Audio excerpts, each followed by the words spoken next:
जानते हैं कि सिर्फ आइसक्रीम बेचकर लोग करोड़ों का बिजनेस बना रहे हैं, वो भी बिना हेवी मार्केटिंग के। इस वीडियो में हम आपको बताएंगे कि आइसक्रीम मैन्युफैक्चरिंग बिजनेस क्यों और कैसे प्रॉफिटेबल है। इस बिजनेस की पूरी जानकारी के लिए वीडियो को अंत तक जरूर देखें।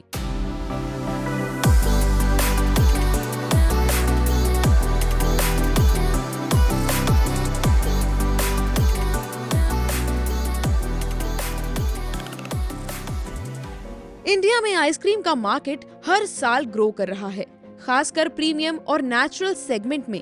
लोग अब आर्टिफिशियल फ्लेवर्स की जगह real fruit based ice cream prefer कर रहे हैं। नई जनरेशन हेल्दी ऑप्शंस चाहती है, जिससे नेचुरल आइसक्रीम ब्रांड्स की डिमांड बढ़ रही है। अगर क्वालिटी अच्छी हो तो छोटे ब्रांड्स भी आज बड़े स्केल पर तेजी से ग्रो कर सकते हैं। आइसक्रीम मैन्युफैक्चरिंग बिजनेस में प्रॉफिट सिर्फ आइसक्रीम बेचने से ही नहीं, बल्कि retail outlets, franchise model, bulk supply, events और ऑनलाइन डिलीवरी जैसे कई सोर्सेज से भी इनकम जनरेट हो सकती है। आइसक्रीम बनाने का सेटअप सही तरीके से होने के बाद प्रोडक्शन का प्रोसेस ऑर्गेनाइज्ड हो जाता है। इससे सामान, मशीन और मैन पावर सही तरीके से यूज होते हैं और कोई ज्यादा वेस्टेज नहीं होता, जिसका फायदा ये होता है कि आइसक्रीम बनाने की कॉस्ट कम रहती है और प्रॉफिट ज्यादा होता है। साथ ही प्रोडक्ट क्वालिटी अच्छी रहती है और मार्केट में कंपटीशन में भी एडवांटेज मिलता है। अगर सही लोकेशन पर मैन्युफैक्चरिंग यूनिट और आउटलेट्स सेट किए जाएं, तो ये बिजनेस हाई ग्रोथ और रिपीट कस्टमर्स वाला बन सकता है। इंडिया का 4 इंडस्ट्री फ्यूचर बहुत स्ट्रॉन्ग है और उसमें ice cream segment fast growing category है।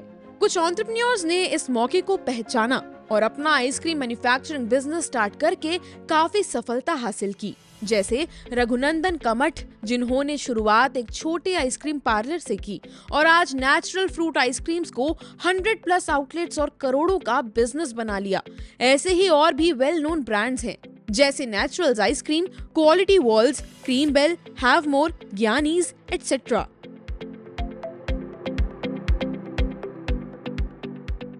आइसक्रीम मैन्युफैक्चरिंग प्रोसेस में सबसे पहले full cream milk, skimmed milk powder, sugar, cream या vegetable fat, flavours and colours, stabilisers and emulsifiers, fruit pulp जैसे रॉ मटेरियल्स को कलेक्ट किया जाता है और लैब इक्विपमेंट की मदद से उनकी क्वालिटी चेक की जाती है ताकि हाइजीन और सेफ्टी मेंटेन रहे।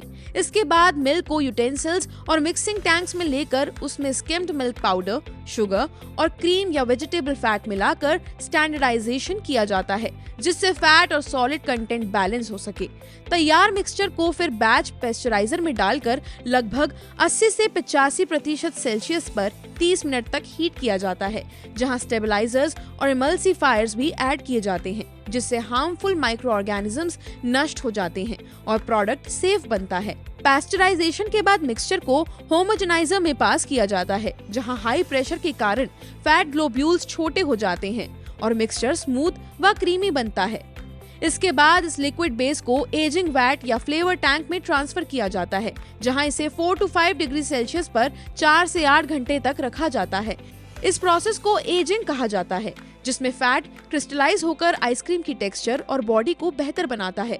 एजिंग के बाद इसी टैंक में फ्लेवर्स, कलर्स और फ्रूट पल्प ऐड किए जाते हैं। इसके बाद मिक्सचर को फ्रीजिंग स्टेज में भेजा जाता है, जहां स्मॉल स्केल प्रोडक्शन के लिए बैच फ्रीजर और लार्ज स्केल प्रोडक्शन के लिए कंटिन्यूअस फ्रीजर हाई कैपेसिटी का उपयोग किया जाता है, जिससे एयर इनकॉर्पोरेशन के साथ आइसक्रीम का फाइनल सॉफ्ट फॉर्म तैयार होता है। अगर आइस कैंडी या पॉप्सिकल बनानी हो तो इस मिक्सचर को आइस कैंडी मोल्डिंग मशीन और मोल्ड्स में डाला जाता है। फ्रीजिंग के बाद तैयार सॉफ्ट आइसक्रीम को डीप फ्रीजर या कोल्ड रूम में 18 डिग्री सेल्सियस या उससे कम टेम्परेचर पर हार्डनिंग के लिए रखा जाता है, जिससे ये पूरी तरह सॉलिड और स्टेबल हो जाती है।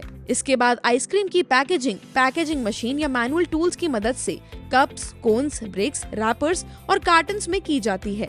अंत में पैक्ड प्रोडक्ट को कोल्ड रूम और रैक्स में स्टोर किया जाता है और मार्केट में सप्लाई के लिए रेफ्रिजरेटेड वैन के जरिए डिस्ट्रीब्यूट किया जाता है, ताकि पूरी कोल्ड चेन मेंटेन रहे और आइसक्रीम की क्वालिटी और टेस्ट बरकरार रहे।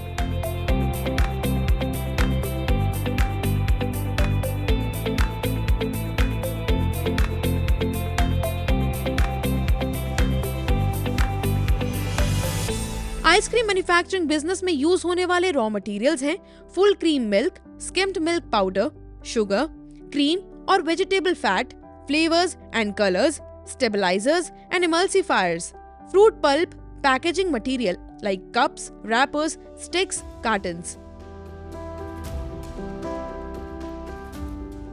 आइसक्रीम मैन्युफैक्चरिंग बिजनेस में यूज होने वाली कुछ मशीन्स एंड इक्विपमेंट हैं batch pasteurizer, homogenizer, ageing vat और flavour tank, batch freezer, ice candy moulding machine, deep freezer, packaging machine, continuous freezer, high capacity.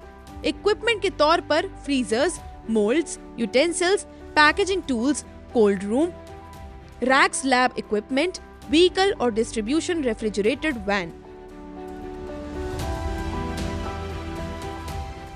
Ice cream manufacturing business में लगभग 1500 से 3000 square feet area की requirement होगी।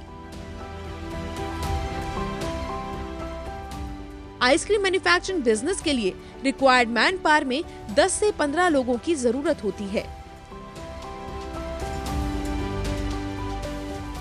Ice cream manufacturing business को run करने के लिए आपको लगभग 15 से 25 किलोवाट इलेक्ट्रिसिटी की रिक्वायरमेंट होगी।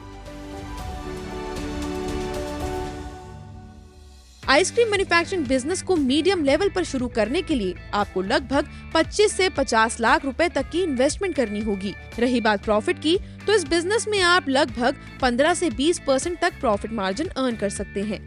आइसक्रीम मैन्युफैक्चरिंग बिजनेस को स्मॉल, मीडियम या लार्ज स्केल पर शुरू करने के लिए जो जरूरी जानकारी चाहिए वो वीडियो के अंत में प्रोजेक्ट कॉस्ट के जरिए आपको मिल जाएगी। आइसक्रीम मैन्युफैक्चरिंग बिजनेस के लिए लाइसेंस और सरकारी परमिशन की भी जरूरत होती है, जो कुछ इस प्रकार है: FSSAI रजिस्ट्रेशन, GST रजिस्ट्रेशन, उद्यम रजिस्ट्रेशन।